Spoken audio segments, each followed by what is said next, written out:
The appraiser's hands were shaking as she held the magnifying glass over the lace. "Mrs. Morrison," she whispered, "do you have any idea what you're holding?" I looked down at the yellowed fabric in my lap, the same fabric my daughter had called trash 3 days earlier. The same dress I'd worn on the happiest day of my life.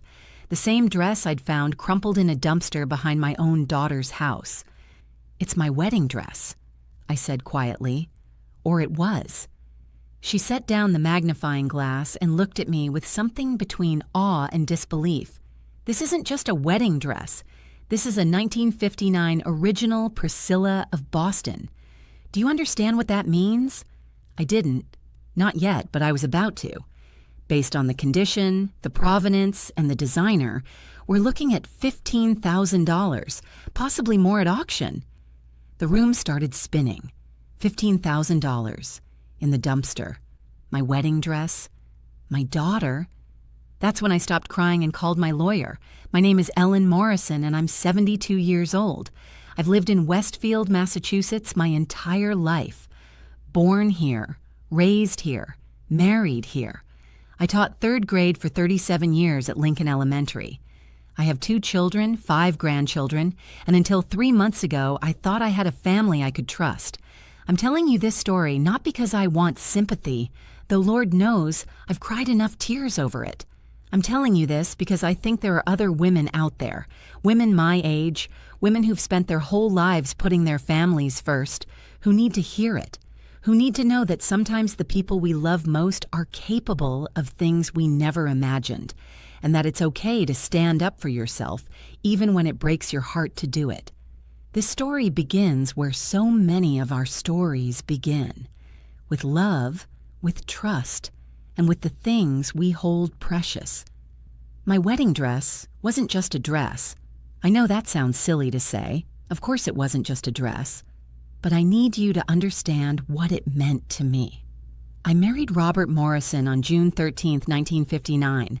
I was 20 years old, fresh out of teacher's college, wearing a dress my mother and I had saved for 2 years to afford. A Priscilla of Boston original. We'd seen it in a magazine and fallen in love with it. The delicate chantilly lace, the fitted bodice, the way the silk taffeta skirt caught the light. It cost $250, which in 1959 was a small fortune. My father worked double shifts at the mill for 6 months to help pay for it. I wore that dress for 4 hours on my wedding day. I can still remember how it felt. The weight of the fabric, the way the lace scratched slightly against my wrists, the swish of the skirt when I walked down the aisle, Robert's face when he saw me, the way his voice cracked when he said his vows. We had 43 years together before the cancer took him, 43 years of teaching careers, and mortgage payments and parent-teacher conferences and family dinners. We raised 2 children in a little Cape Cod house on Maple Street. We weren't rich, but we were happy. We were so happy. After Robert died in 2002, that dress became even more precious to me. It was kept in a special preservation box in my bedroom closet, wrapped in acid-free tissue paper. I'd take it out sometimes just to look at it, to remember, to feel close to him again. My daughter Jennifer knew this. She knew what that dress meant to me, or at least I thought she did. Jennifer is my eldest. She's 48 now, married to a man named Derek, mother to 2 teenagers. She works in real estate, very successful, very driven. Her brother Michael lives in Oregon, works as a park ranger. We talk on the phone every week, but I only see him maybe once a year. Jennifer, though, she lives just 20 minutes away in Cheshire, or she did, until this all happened. About 2 years ago, Jennifer started bringing up the idea of me moving into assisted living. "Mom, you're 70, she'd say. That house is too big for one person. What if you fall? What if something happens?" "I'm fine, Jenny," I'd tell her. I called her Jenny, the way I had when she was little. "I have my garden club, my bridge group. Mrs. Patterson next door checks on me every day." But she kept pushing. Every visit, every phone call, it was the same conversation. "The house is too much. You're getting older. We worry about you." Derek would nod along, backing her up. "There's a lovely facility in Northampton, Ellen. climate-controlled apartments, activities, a nurse on staff 24/7. I didn't want a climate-controlled apartment. I wanted my home. I wanted my garden where Robert and I had planted tomatoes every spring. I wanted my kitchen where I'd baked birthday cakes for my grandchildren. I wanted my memories. But Jennifer wouldn't let it go. The conversations became arguments. The arguments became something colder, a distance that grew between us. She started visiting less often. The phone calls became shorter. I felt it, the way you feel a storm coming, but I didn't understand why. Then 6 months ago, she showed up at my door with papers. "Mom, we need to talk." She didn't hug me when she came in, just walked straight to the kitchen table and spread out documents like she was closing a real estate deal. "What's all this?" I asked, though part of me already knew. Power of attorney papers, medical directive, and information about Meadowbrook Senior Living. She slid a glossy brochure across the table. "They have an opening. A really nice 2-bedroom unit. I've already scheduled a tour for next week." My chest felt tight. "Jennifer, I've told you. Mom, please." She rubbed her temples like I was the one being difficult. "I can't keep worrying about you like this. Do you know how stressful it is? Driving over here to check on you, wondering if you've taken your medications, if you've eaten properly. I'm 72, not 92. I take my medications. I cook my meals. I'm perfectly capable. Are you?" She leaned forward. "Because 3 weeks ago, Mrs. Patterson called me in a panic because you left your stove on. You could have burned the house down." I felt my face flush. I'd been making tea and got distracted when Caroline from Bridge Club called. I'd caught it within 10 minutes. Mrs. Patterson had made it sound like I'd left the house with flames shooting from the burners. That was one time. "It only takes one time, Mom." Her voice softened, became almost patronizing. "I'm not trying to upset you. I'm trying to help. We all are. Derek thinks this is the right move. Even Michael agrees." "You talked to Michael about this? Behind my back?" "It's not behind your back. It's family looking out for family." She pushed the papers closer. "Just sign these. It'll make everything easier. I can help manage your affairs, make sure your bills are paid, help you transition to Meadowbrook." "No." The word came out harder than I intended. Jennifer's jaw tightened. "Mom, no, Jennifer. This is my house, my life. I'm not signing anything, and I'm not moving to some facility to sit around playing bingo and waiting to die." The temperature in the room dropped about 20 degrees. Jennifer stood up, gathering her papers with sharp, angry movements. "Fine," she said, "but don't come crying to me when you can't manage anymore.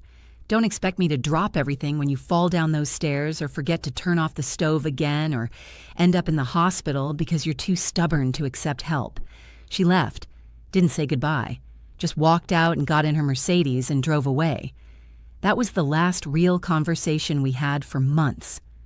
3 months ago, on a Tuesday afternoon in August, I drove over to Jennifer's house. I know I wasn't exactly welcome anymore, but it was my granddaughter Sophie's 16th birthday, and I'd made her favorite lemon cake. Some traditions are more important than family feuds. No one answered when I knocked. I tried calling, straight to voicemail. I knew Jennifer's work schedule. She should have been home. I walked around back, thinking maybe they were in the yard. That's when I saw the dumpster. Not a regular trash can, one of those industrial construction dumpsters, the kind you rent when you're doing major renovations or cleaning out entire houses. It was sitting in their driveway, nearly full. I almost didn't look, almost just left the cake on the back porch and went home. But something made me walk closer, maybe intuition, maybe just an old woman's curiosity. At first, I just saw construction debris, broken drywall, old lumber, contractor bags. Then I saw the corner of something white, something that caught the sunlight in a way that made my heart stop. Lace. I climbed up on the edge of that dumpster, 72 years old, my knees screaming in protest. But I climbed up and I pulled. It was wrapped in a black garbage bag, but the bag had torn. And through that tear, I saw it. The delicate Chantilly lace, the hand-stitched seed pearls, the silk that I had worn on the happiest day of my life, my wedding dress, in the trash, like garbage. I don't remember climbing down. I don't remember how I got it to my car. I just remember sitting in Jennifer's driveway, this filthy garbage bag in my lap, pulling out pieces of my dress, and not believing what I was seeing. It was dirty. There were stains from whatever else had been thrown on top of it. Some of the tulle was crushed, but it was intact. It was whole, and it was absolutely, undeniably my wedding dress. My hands were shaking so badly I could barely start the car. I went straight home. I didn't call. I didn't text. I laid the dress out on my bed and I stared at it for hours, trying to make sense of what I was seeing. Jennifer had a key to my house. She'd had one since she was 16. I'd never changed the locks, never thought I needed to. We were family. You trust family. But looking at that dress, I realized what must have happened. She'd been in my house, probably while I was at bridge club or grocery shopping or one of my doctor's appointments. She'd gone into my closet, taken the dress, and thrown it away. My wedding dress. The one thing I'd told her, explicitly, repeatedly, was sacred to me. I waited until the next morning to call her. I wanted to be calm, rational. I wanted to give her a chance to explain, even though I couldn't imagine what explanation could possibly make this okay. Jennifer, I need to talk to you about something I found. There was a pause on the other end. Mom, I'm at work. Can this wait? No, it can't wait. Yesterday I stopped by your house to drop off Sophie's birthday cake. There was a dumpster in your driveway. Another pause, longer this time. Yeah, Derek and I are remodeling the basement. What about it? I found something in that dumpster, Jennifer. Something that belonged to me. I don't know what you're talking about. Her voice was different now, guarded. My wedding dress. My wedding dress was in your trash. Silence. Jennifer? Mom, that old thing was taking up space. You haven't worn it in decades. It was just sitting in a box, collecting dust. Just sitting. I couldn't breathe. Jennifer, that was my dress. From my wedding. You had no right. I had every right. Do you have any idea how much clutter you have in that house? You're going to end up like one of those hoarders on TV, buried under piles of useless junk you can't let go of. I was helping you. I took a few things you don't need anymore. A few things. My voice was rising.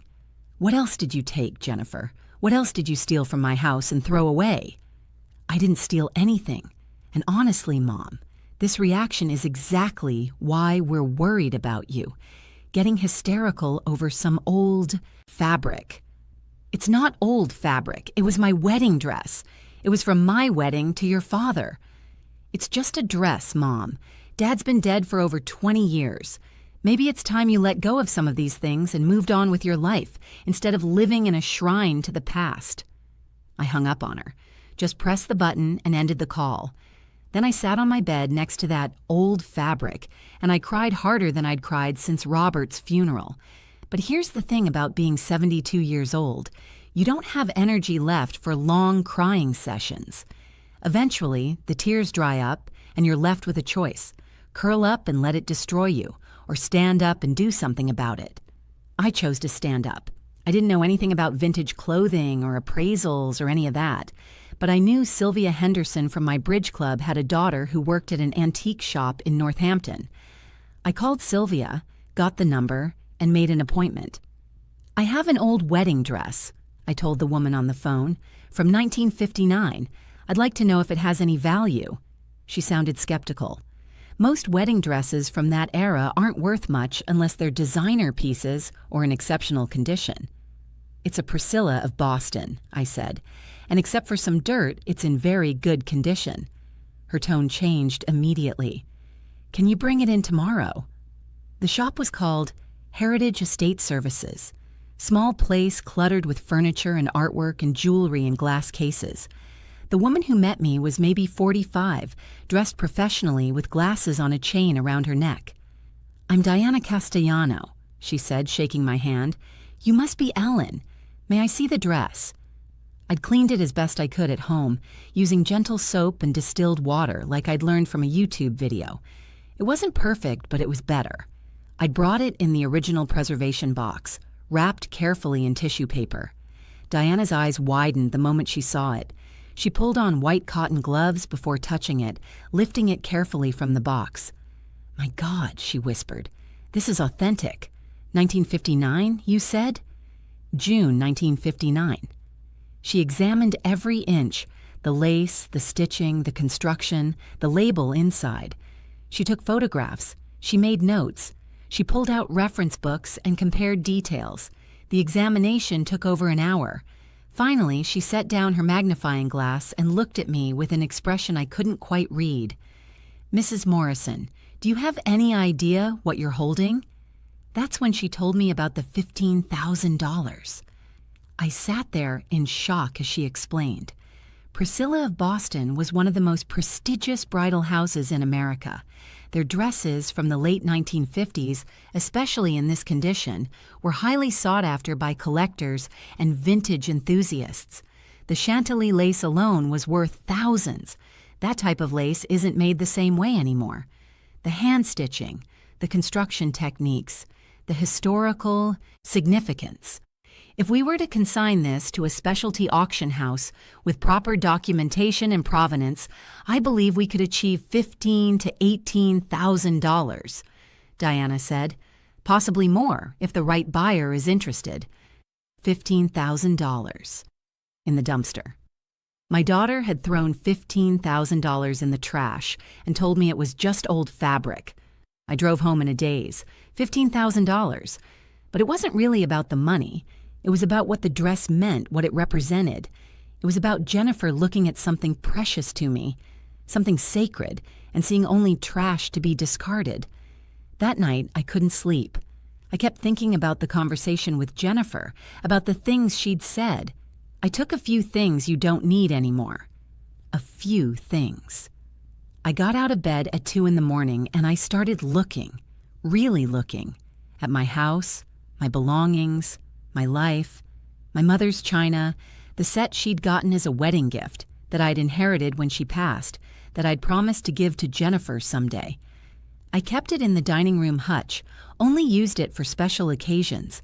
6 place settings were gone. Robert's war medals from Korea. He'd been so proud of them, kept them in a shadow box in his study. The shadow box was still there, but 2 of the medals were missing. My grandmother's silver mirror and brush set. Gone from my vanity. A first edition book of Robert Frost poems that Robert had given me for our 10th anniversary. Gone from the bookshelf. I walked through my house like a stranger, discovering what had been stolen from me. Not stolen by a burglar who'd broken in, stolen by my own daughter who had a key, who had access, who I'd trusted with everything. I made a list. Everything I could identify as missing. By the time the sun came up, I had 2 pages of items. How many times had she been in my house? How long had this been going on? And then I thought about those power of attorney papers, about how insistent she'd been that I sign them, about how angry she'd gotten when I refused. If I'd signed those papers, given her legal control over my finances, my property, my decisions, what would have happened to me? Would I have woken up one day to find myself in Meadowbrook Senior Living, my house sold, my belongings disposed of, without any say in the matter? The thought made me physically sick. That morning I called Bernard Novak. He'd been Robert's lawyer, handled our wills and estate planning back in the day. He was semi-retired now, but he'd always told me to call if I ever needed anything. "Ellen, how wonderful to hear from you," he said warmly. "What can I do for you?" "Bernard, I need to know my rights. My daughter has been taking things from my house without permission, valuable things, and I think she's been trying to manipulate me into signing over power of attorney so she can—" My voice broke. "So she can take control of everything." The warmth in his voice shifted to concern. "Ellen, tell me everything. Start from the beginning." I told him. The pressure to move into assisted living, the power of attorney papers, the missing items, the wedding dress in the dumpster. There was a long silence when I finished. "Ellen, I'm very sorry this is happening to you. Unfortunately, it's more common than you might think. What you're describing is a form of elder financial abuse and exploitation. Your daughter has been systematically removing items from your home without consent, which is theft. The attempt to pressure you into signing legal documents through manipulation and isolation is exploitation. These are serious matters. What can I do? First, we need to protect you and your assets immediately. Have you signed any documents giving Jennifer access to your finances or decision-making? No, I refused. Good, keep refusing. Don't sign anything she brings you, no matter what she says. Second, change your locks today. She cannot have continued access to your home. Third, I need you to document everything. Make a complete list of missing items with descriptions and approximate values. Photograph everything that remains. If you have receipts, photos, or documentation of the missing items, gather that as well. Fourth, we may need to involve adult protective services, depending on how you want to proceed. My hands were shaking. Adult protective services. Like I was some helpless victim who couldn't take care of herself. Bernard seemed to sense my hesitation. Ellen, I know this is overwhelming, but you need to understand. What Jennifer is doing isn't just morally wrong. It's illegal. She's committing theft and financial exploitation. You have every right to hold her accountable. She's my daughter. I know. That's what makes this so painful. But Ellen, and I need you to really hear this, if you don't stop her now, it will escalate. I've seen cases like this. They always escalate. Today it's a dress and some family heirlooms. Tomorrow it could be forged signatures on financial documents, cleared out bank accounts, a house sold without your knowledge. She's already shown she has no respect for your autonomy or your property. What do you think happens if she gets legal control over your life? I closed my eyes. I knew he was right. I'd known it since the moment I pulled that dress from the dumpster. What do I do? We fight back, Bernard said simply. We protect you, we recover what we can, and we make sure this never happens again. The locksmith came that afternoon. Nice young man named Tommy, probably around 30. He changed all my locks, front door, back door, cellar door, installed deadbolts. When he was done, I had 5 new keys and the certain knowledge that Jennifer could no longer walk into my house whenever she pleased. I spent the rest of the day documenting everything. I photographed every room, every shelf, every drawer. I went through old photo albums and found pictures from holiday gatherings where you could see the china in the background, the shadow box with the medals on the wall, the silver mirror set on my vanity. I wrote down everything I remembered about each missing item, where it came from, when I got it, what it meant to me. Bernard had me appraise the wedding dress officially, which I did through Diana at Heritage Estate Services. She provided a formal written appraisal, signed and dated, documenting the dress's provenance and value, $15,000. The next day, Bernard filed a police report on my behalf. I had to go to the station, sit in a small room with a detective named Maria Santos, and tell my story all over again. Detective Santos was probably in her 40s, patient and kind in a way that made me feel less foolish for reporting my own daughter. Mrs. Morrison, I know this is difficult, she said, but you're doing the right thing. Elder abuse cases often go unreported because victims are embarrassed or afraid of breaking up the family. But what your daughter did, breaking into your home, taking your property, these are crimes. You have every right to press charges. What happens now? We'll investigate. I'll need to interview your daughter, see her responses. We'll request an itemized list of what was thrown away in that dumpster. See if she still has any of the items she took from your home. Depending on what we find and whether she cooperates, the district attorney will decide whether to bring formal charges. What kind of charges? Based on what you've described, we're looking at potential larceny, trespassing, possibly attempted financial exploitation of the elderly. If the value of stolen items exceeds certain thresholds, some charges could be felonies. Felonies. My daughter. My Jenny. I felt sick, but I didn't back down. Jennifer called me that evening. I saw her name on the caller ID and almost didn't answer. But I needed to hear what she had to say. Mom, what the hell? She was furious. The police just showed up at my work. At my work, Mom, asking me about your wedding dress and some ridiculous accusations about stealing from you. Do you have any idea how humiliating that was? Not as humiliating as finding my wedding dress in a dumpster. Oh my God, you actually called the police? Over a dress? Over my dress, and my mother's china, and Robert's medals, and everything else you stole from me, Jennifer. Yes, I called the police. What did you expect me to do? I expected you to act like an adult instead of throwing some childish tantrum. I was helping you declutter. You have too much stuff, Mom. You're living in the past, hoarding all this junk. It's not junk. It's my life, my memories, my property. You had no right to take any of it. I have every right to be concerned about my elderly mother, who clearly can't take care of herself or make rational decisions anymore. Stop it. Stop trying to make me sound incompetent. I'm 72 years old, Jennifer. I'm not senile. I'm not incompetent. I'm perfectly capable of making my own decisions, and my decision is that I want you out of my life until you return everything you took and apologize. You want me to apologize? I was trying to help you. Everything I've done has been because I love you and I'm worried about you. If you loved me, you wouldn't have thrown away my wedding dress. If you loved me, you wouldn't have stolen from me. If you loved me, you wouldn't have tried to manipulate me into signing over power of attorney so you could what, Jennifer? Sell my house? Take control of my money?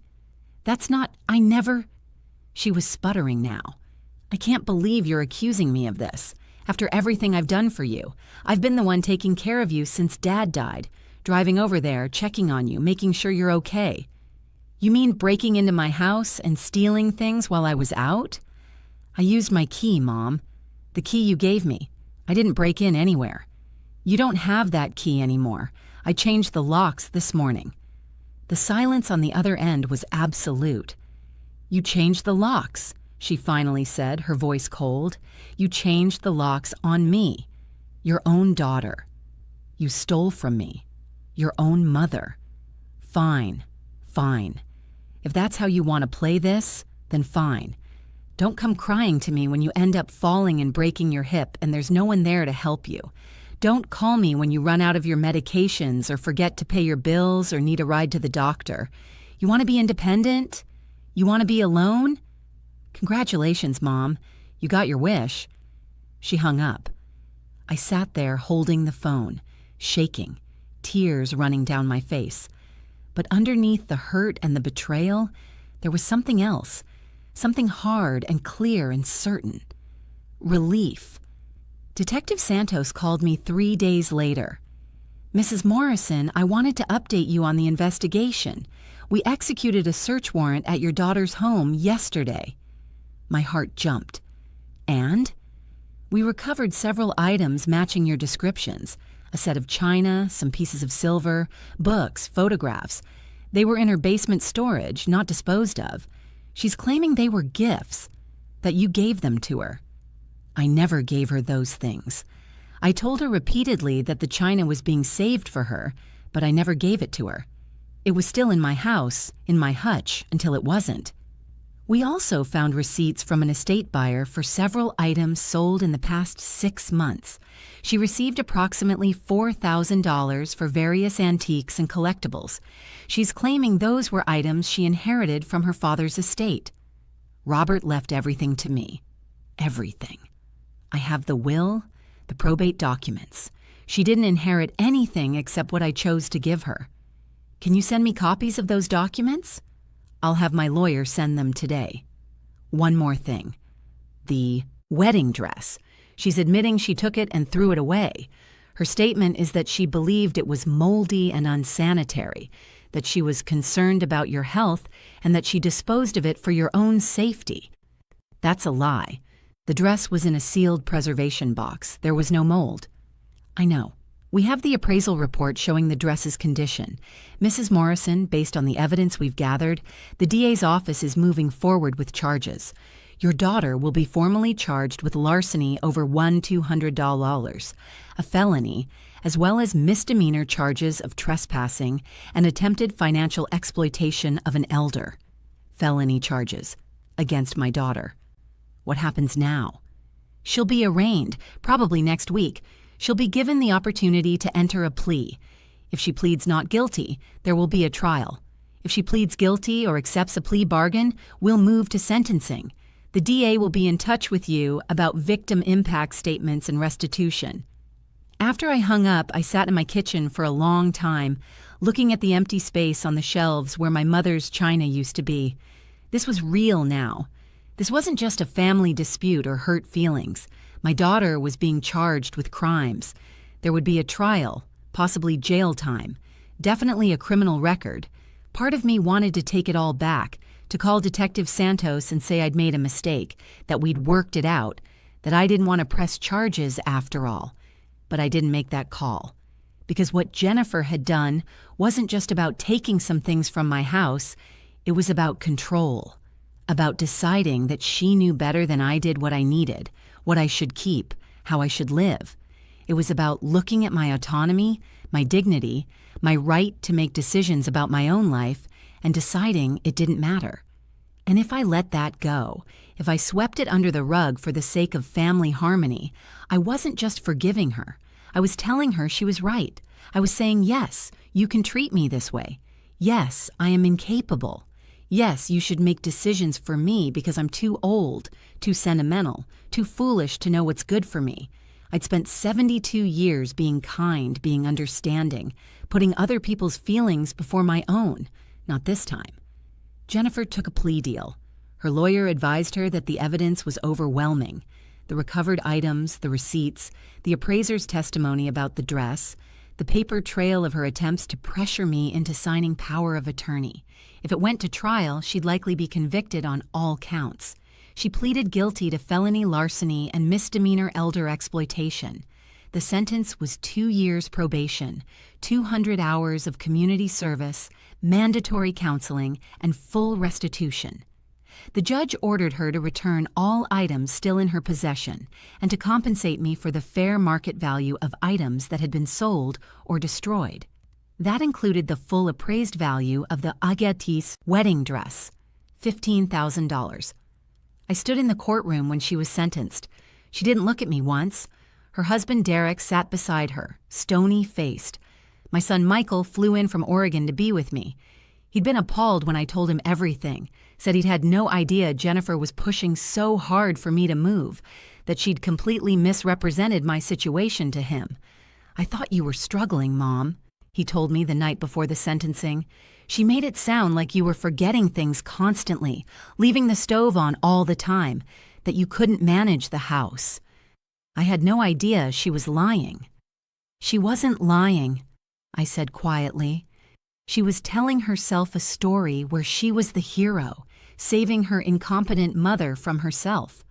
I think she actually believed it. When the sentencing was done, when the judge had spoken and the bailiff had led everyone out, I stood in the courthouse hallway with Michael. "Are you okay?" he asked. "I don't know," I said honestly. "I did what I had to do, but it doesn't feel good." "It's not supposed to feel good, Mom. It's just supposed to be right." The money came in installments. Jennifer sold items to pay me back. Jewelry, furniture, things that had been hers. I put most of it in a savings account. I didn't need it, not really. My teacher's pension and Robert's death benefits have always been enough. But I kept the dress. Diana from Heritage Estate Services connected me with a restoration specialist who was able to clean and preserve it properly.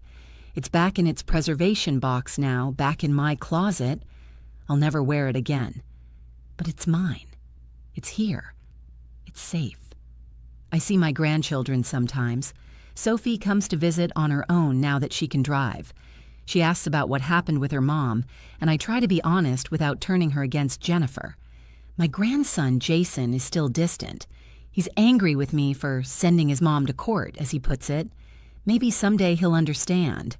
I don't see Jennifer. The restraining order that was part of her sentence prohibits contact for the duration of her probation. After that, I don't know. I don't know if she'll ever apologize, if she'll ever truly understand what she did. I don't know if we'll ever have a relationship again. Some days I feel guilty. Like I destroyed my family over some old things, some dusty heirlooms, some fabric from a dress I wore 66 years ago. But then I remember what this was really about. It wasn't about the things. It was about my right to make decisions about my own life, my right to live in my own home, to keep my own belongings, to not be controlled or manipulated by someone who claimed to know what was best for me better than I knew myself. I'm 72 years old. I still live in my house on Maple Street. I still have my bridge club and my garden club and my Tuesday afternoon coffee with Sylvia Henderson. Mrs. Patterson still checks on me, though now she knows to actually ask me if everything is okay instead of calling my daughter behind my back. I'm not rich. I'm not powerful. I'm just an old woman who taught third grade and loved her husband and tried to raise her children right. But I'm not a victim. And that wedding dress, that beautiful, precious, irreplaceable dress, is exactly where it belongs. In my closet, in my house, under my control, where no one can ever throw it away again.